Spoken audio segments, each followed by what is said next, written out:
ಅಧಿಪತ್ರ ನನ್ನ ಮೊದಲ movie. Cinema ಬಗ್ಗೆ ಮಾತಾಡೋದಕ್ಕಿಂತ ಮುಂಚೆ ನನ್ನ ಜರ್ನಿ ಎಲ್ಲ ಶುರುವಾಗಿದ್ದು ಅಲ್ಲಿಂದ. ಸೊ ನನ್ನ ಎಲ್ಲ ಕೊಲೀಗ್ಸ್ ಇದ್ದಾರೆ, ಎಲ್ಲರೂ ಬಂದಿರೋದಕ್ಕೆ ಫಸ್ಟ್ ಆಫ್ ಆಲ್ ನಿಮ್ಗೆಲ್ರಿಗೂ ಥ್ಯಾಂಕ್ ಯು. ಅಧಿಪತ್ರ ನನ್ನ ಮೊದಲನೇ ಮೂವಿ. ನಂಗೆ ತುಂಬ ಖುಷಿ ಆಗುತ್ತೆ, ಒಂದು ಒಳ್ಳೆ ಟೀಮಿಂದ ನನ್ನ ಮೊದಲ ಮೂವಿ ಲಾಂಚ್ ಆಗ್ತಾ ಇರೋದು. ನಮ್ಮ ಜಯಂತ್ ಶೆಟ್ಟಿ ಸರ್, ಕುಲ್ದೀಪ್ ಸರ್ ಅವರಿಬ್ಬರೇ ನನಗೆ ಗೊತ್ತಿದ್ದಿದ್ದು ಫಸ್ಟಿಗೆ. ತುಂಬ ಪ್ರೊಫೆಷ್ನಲ್ ಟೀಮ್ ಅನ್ನೋದು ಫಸ್ಟ್ ಮೀಟಲ್ಲೇ ಗೊತ್ತಾಯಿತು. ಅದಾದಮೇಲೆ ರೂಪೇಶ್ ಶೆಟ್ಟಿ ಅವರು ಅಂತ ಅಂದಾಗ ಒಂದು ಒಳ್ಳೆ ಮೂವಿ ಜೊತೆಗೆ ನಾನು ಲಾಂಚ್ ಆಗ್ತಾ ಇದ್ದೀನಿ ಅನ್ನೋದು ತುಂಬಾನೇ ಖುಷಿ ಇದೆ. ಸಿನಿಮಾ ಕೂಡ ಒಂದು ಒಳ್ಳೆ ಗಟ್ಟಿ ಕಥೆ ಇದೆ. ಅಧಿಪತ್ರ ಸಿನಿಮಾ ಒಳ್ಳೆ ತಾರಾಗಣ ಇದೆ. ಪ್ರಕಾಶ್ ಸರ್ ಇದ್ದಾರೆ, ದೀಪಕ್ ರೈ ಅವರು ಇದ್ದಾರೆ, ಮತ್ತೆ ರಘು ಪಾಂಡೇಶ್ವರ್ ಸರ್ ಇದ್ದಾರೆ.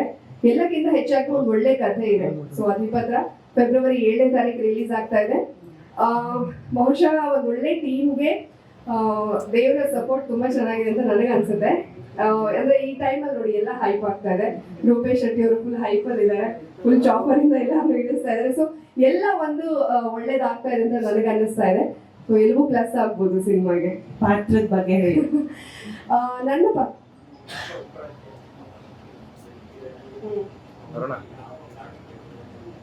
ಕಾರಣ ಸರ್ ಕಥೆ ಫಸ್ಟಿಗೆ ನನಗೆ ಕಾಲ್ ಮಾಡಿದ್ರು. I think Kuldeep sir call ಮಾಡಿದ್ರು. ಅವರು ನನ್ನ ನ್ಯೂಸ್ ಚಾನೆಲ್ ಇದ್ದಾಗ ಅವ್ರು ನನ್ನ ಫ್ಯಾನ್ ಅಂತೆ, ನಮ್ಮ ಪ್ರೊಡ್ಯೂಸರ್ ಸರ್. ನನಗೆ ಅದು ಬರ್ತೋಗಿದೆ.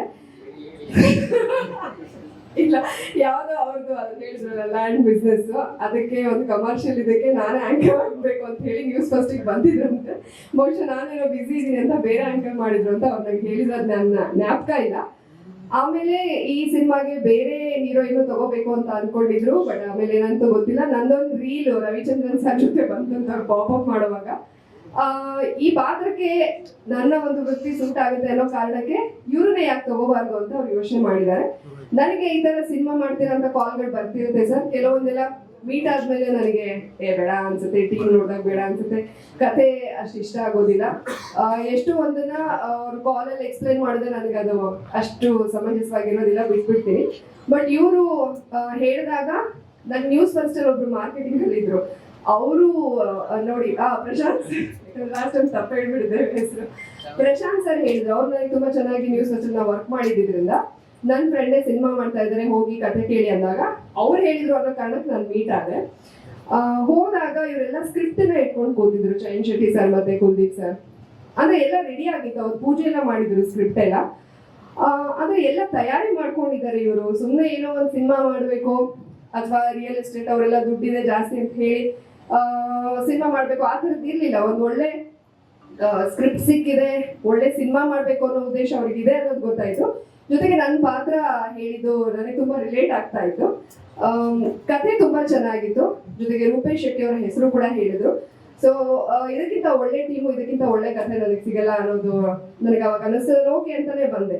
ಬಟ್ ಯಾವುದೇ ಸಿನಿಮಾ ಶೂಟಿಂಗ್ ಎಲ್ಲ ಮುಗಿದು ಲಾಂಚ್ ಆಗೋದು ಅದು ಟೈಮ್ ತಗೊಳುತ್ತೆ. ಆ ಟೈಮಲ್ಲಿ ನಾನು ಅದನ್ನ ಯಾರಿಗೂ ಹೇಳೂ ಇಲ್ಲ ಈ ಥರದೊಂದು ಸಿನಿಮಾ ಮಾಡ್ತಿದ್ದೀನಿ ಅಂತಾನು. ಓಕೆ ಅಂತ ಹೇಳಿ ಬಂದೆ, ಬಟ್ ಅದು ಇಲ್ಲಿ ತನಕ ಬಂದಿದೆ ಸರ್. ನನ್ನ ಪಾತ್ರ ಬೃಹತಿ ಅಂತ ಪಾತ್ರದ ಹೆಸರು. ಬಟ್ ಅದು ಏನು ಪಾತ್ರ ಅಂತ ಸಿನಿಮಾದಲ್ಲೇ ನೋಡಿ ಸರ್.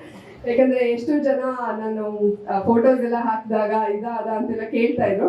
ಸೊ ಆ ಒಂದು ಸಸ್ಪೆನ್ಸ್, ಕಥೆ ಎಷ್ಟು ಸಸ್ಪೆನ್ಸ್ ಹಿಡಿದಿಟ್ಕೊಳುತ್ತೋ ಅದೇ ರೀತಿ ನನ್ನ ಪಾತ್ರನೂ ಇರಲಿ ಅಂತ.